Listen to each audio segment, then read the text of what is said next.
Good afternoon. Happy November 14th. Thanks for joining us on this LinkedIn Live with my colleague Mike. Here we're going to talk a little bit about video because Mike does a lot of videos for us, and we can go anywhere from really complex shots where we have multiple cameras and all this sound rig and all that kind of stuff to just having people do stuff on their phones, right?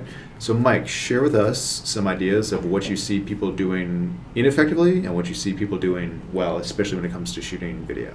Yeah, sure. So a common mistake that I see a lot of people doing when they're just shooting phones on their iPhones is if they were to have a nice background such as this one and there would not be these blinds here, they would tend to want to capture that background because it is quite a lovely view. But with the outdoors being so much brighter than it is inside, the camera is going to try to, it'll lighten up the backdrop to try to compensate for how dark the foreground is. And what that's going to do is that's going to just blow out the subject, and that's going to make you extremely bright and extremely hard to see. Okay. And tell us a little bit more about that. So if somebody wanted to have a cool backdrop, right? Because with selfies, typically, people want to capture where they are, and those photos typically turn out okay, right? But with videos, it seems to be a different story. So what if somebody wants to get a cool backdrop, but they don't have a light source that's facing them? Like, do you have any recommendations that way? I would try to recommend, if you're outdoors, definitely find shade, because the shade's going to give you like even lighting on the face, and that's going to keep the background at a good like constant lighting rather than standing in direct sunlight. And then definitely face towards the sun. I mean, obviously don't hurt your eyes, but the sun casting down on you is also going to give you a nice even lighting compared to as if you were facing to the side of it. One side of your face would be darker than the other side that would be facing the sun. Okay. So that's tip number one, is make sure that, especially when you're shooting from your phone, that even if you want to capture a cool background, make sure that you're lit properly, because otherwise you'll get washed out, and then people's attention will therefore wash out as well. So tip number two is what to say. So Mike and I just went live with about 30 seconds of prep to make sure that we talk about something that we think might be important for you, our audience. And I think from that standpoint of what it is you can say, so tip number two is look around at what you do day to day, especially in your workplace or what it is that you do for work, and go, what am I figuring out right now, and how can I distill this down into something that's bite-sized for people that might know about it? And oftentimes, this is our own curse of knowledge, where we go, well, doesn't everybody know what I'm experiencing right now? Doesn't everybody know all of this stuff that I know? And they don't. So the more that you can discover things that you go, you know what, I figured this out. This is a problem that I fixed for somebody. And of course, you can make this anecdotal as opposed to talking about somebody specific, right? Say, this is something that I figured out that I thought might benefit you.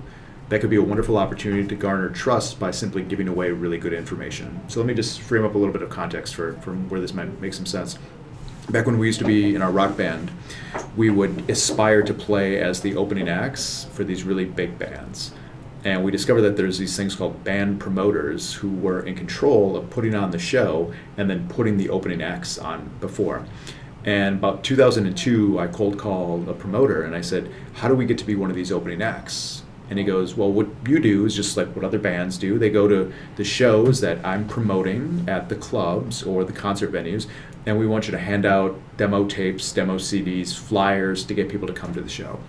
And I said, yeah, that sounds great. Sign us up. And he said, well, bad news. We have all of these bands ahead of you. We have 15, 16 bands ahead of you. So you're not going to be able to do it right now. You're going to have to wait probably years to be this person to do this work. And I said, well, is there something else we can do? And he said, well, I've heard of this internet thing, right? 2002. Maybe you can help me build a website. And I said, yeah, we can do a website. That'd be great. So the goal of the website back in 2002 was to get people to go to this band promoter's website, push a button on the site, and hear a song play. And back then, it was really, because this was way before Shazam or any of this kind of stuff, so back then it was incumbent upon the DJ to say, you just heard this song from this band, and that's how people knew what the song was. Because otherwise you would have no idea, right? So his biggest issue as the promoter was, he goes, this band has this big song, but the DJ is not saying their name, so no one knows who this band is. So what I'd like to have this website thing do is go out there, people go out there, push the button, they'd hear this song playing and go, oh, that's that band, I'm going to buy tickets to go to their show. And I go, cool, we can do that. and get a song to play on a website. What's your budget? And he said, no, you don't get it. Like, I'm not gonna pay you to do it. This is quid pro quo. I'll put you on the show if you do the work for me.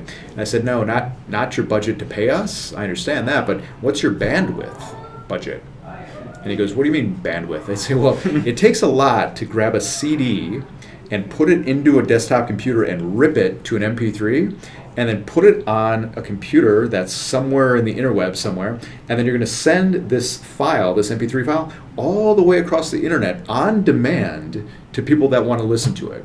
So this sounds silly now, right? But back then, that was a big issue. Bandwidth was a big issue. And we solved his bandwidth issue. Long story short, we got this thing to work, and it was awesome. But fast forward to today, right? Right now, we're live streaming video for free. So the reason I tell you that the story is oftentimes when we talk to people about video, they get nervous. They go, what am I going to say? What if it's not properly lit? What if the sound's bad? Look, it really doesn't matter. The fact that you can broadcast internet, you can produce video and broadcast it across the internet for free, and the fact you're not doing that to build your business pains me to think about that, right? Because it used to be so hard just to do songs across the internet. So that's tip number 2 is think about stuff that might be interesting to somebody and do it just without any kind of regard for what you think. Think about the audience and go, this is where this might be beneficial for you. So Mike, tip number 3, let's talk a little bit about smartphones and how they do so much of the work already for you and how you can get great videos on your smartphone. Yeah, absolutely. I think tip number 3 would just be to hold the camera eye level and just let the phone do the work. I mean, these have come a long way in the past 5 years where it's almost hard to shoot a low quality video or a bad video with just how complex and incredible these phone cameras have gotten. So I know Mike has an Android and I have an iPhone, and a lot of the selfie videos that I do, especially when traveling, I use a program called Clips, which is CLIPS. It's from Apple. It's free for iPhones, and it actually subtitles your words on the bottom of the screen for you as you speak. And I think they call it live titles on the Clips app. So what you do there is it makes it part of the video, meaning you do a video on your phone and it live captions it for you, and then when you export the video, it actually has the words built in on the screen, so you don't have to worry about captioning it. So talk to us about how arduous it is to caption stuff after the fact and why it might make sense to do it while you're actually live streaming or doing the live video. Yeah, absolutely. I mean, to have the technology to just have the captions being created on the fly is, I mean, a feat in itself. To go back, let's say we already produced a video, and to go back and to type each caption by hand definitely can take, an hour or 2 of your time, and to have it being done automatically is just truly incredible and quite the time saver. Yeah, and just to add some validity to why you really, really want captions on the bottom of your video, we have a client that now, after a couple of years, this video has 1.3 million views, and we can look at the data because we spent a lot of money on Facebook to get people to see this video, and in the data it says that 71% of the people, 71% of a 90-second video, people watch entirely on silent. And without those captions at the bottom of the screen, the chances of retaining people with just watching stuff on silent with no words is really, really low. So if you're spending the time to produce video, to get it out the door, to make sure that people see it, it's really, really important that you have the subtitles at the bottom as well. So let's see, we have a question. Are you seeing engagement? Let me just open this a little bit here. Thanks for your question. Eric, how are LinkedIn Live videos working for you and the company so far? Are you seeing good engagement, reach, etc., versus the non-live video posts? So thanks so much for your question, Eric. So I kind of cut my teeth on live videos back when Periscope was first a thing, and Periscope blew my mind. You remember when Periscope came out? I don't remember Periscope. Dude, so this is so funny. So it was, I think it was like a Pacquiao fight or something like that, and this app had just come out, Periscope, and people would take their phones and they would broadcast Periscope Live from their phone to their TV, and you could watch free pay-per-view. I'm like, this is the greatest thing ever. Like, this is so cool. So I started looking at Periscope, and I go, this is a way that you can live broadcast. So I started practicing on Periscope, and that technology, Twitter actually bought Periscope eventually. That technology was so good, Eric, because the feedback loop was really, really quick. Meaning people would say something in the comments, and you could get back to them right away. And this was this phenomenon of people like, wow, I'm watching live TV, and the person is actually speaking back to me, which is just something that we haven't accustomed ourselves to, But with LinkedIn, what I found is that there's no LinkedIn Live native portion on LinkedIn, meaning you can't just go to LinkedIn and push a live button that goes live, much like you do on Periscope or Instagram or Facebook or any of that kind of stuff. So you actually have to go through a third party, and we use something called Restream. Now the caveat there, though, is that there's a significant delay. So Mike and I can see our feed on the screen from LinkedIn. We can see our live video and we can see the comments, but it takes a long time for the comments to pop up. So to your point, where we found that live video did really well in the past was through high levels of engagement, but now I feel like LinkedIn Live, they're still trying to figure out exactly how this is going to play out. So to answer your question, not a lot of people watch live because it is, ad hoc, and it's 2:46 Central on a Thursday, and most people should be working, right? So Eric, obviously you're at your computer, so you can watch this.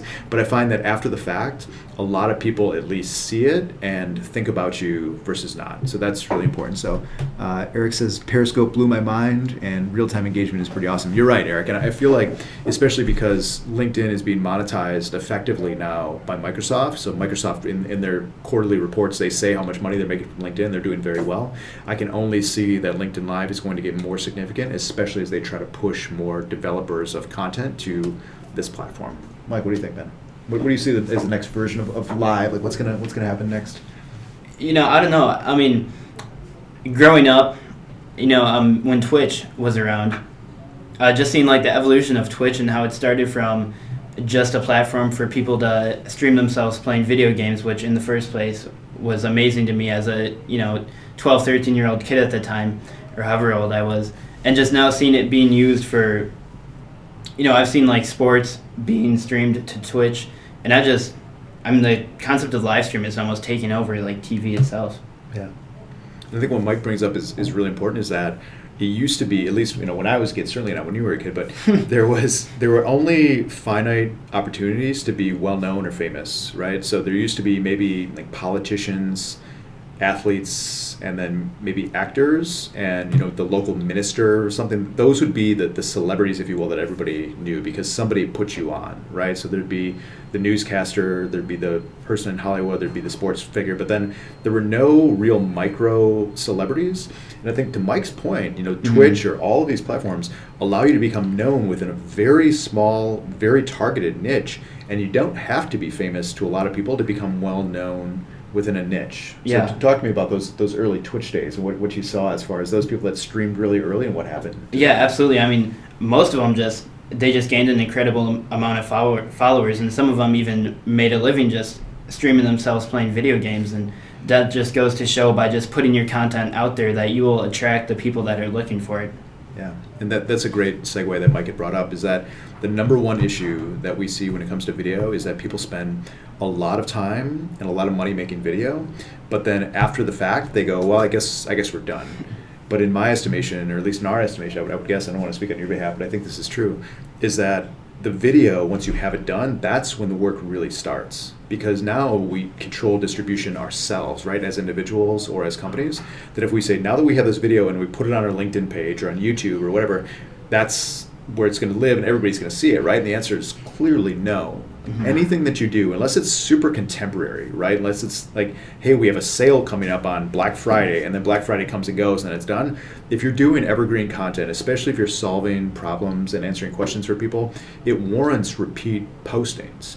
So to think in terms of, well, I had this video, we did it, we shared it once, 3 months later, we can ask ourselves again, is it relevant anymore? And most likely the answer is going to be yes. So that's where it's really more difficult to think from an organizational perspective. Here's all the stuff that we have, here's all the content, whether it's blogs or videos or you name it, and say, here's our repository. When was the last time we've actually used it on social, and have we put it out there? So tell me a little bit more about that idea, Mike, like when it comes to repurposing content. Yeah, absolutely. I mean, I've seen it a lot just as internal use. I mean, when we first started out in the early stages of Amplify, when the content we put out, a year down the road from that, we have a whole new group of followers that have never seen that content that we can now repurpose that piece to show them, and they'll obviously gain value from that. And what Mike said is so true, right? Is that we're no longer geographically constrained to say within our city we've saturated the entire audience. The nature of social media is that if you have a group of followers and you expand that group of followers, like you said, all of these people would not have an opportunity to have seen the thing that you published before, because as your follower base grows, that is new. What you have that's old is new to all of those people that have recently started following you. So last words, Mike? Any thoughts before we jump? We're at about 15 minutes or so right now. Yeah, I don't know. Just push out content, I guess. Just make it happen. All right. There you hear from, yeah, you hear it from me, folks. You heard it. All right. Well, thanks everybody for tuning in live, and thank you for those who watched after the fact. And we look forward to seeing you again next time. Thanks again for watching. See ya. See ya.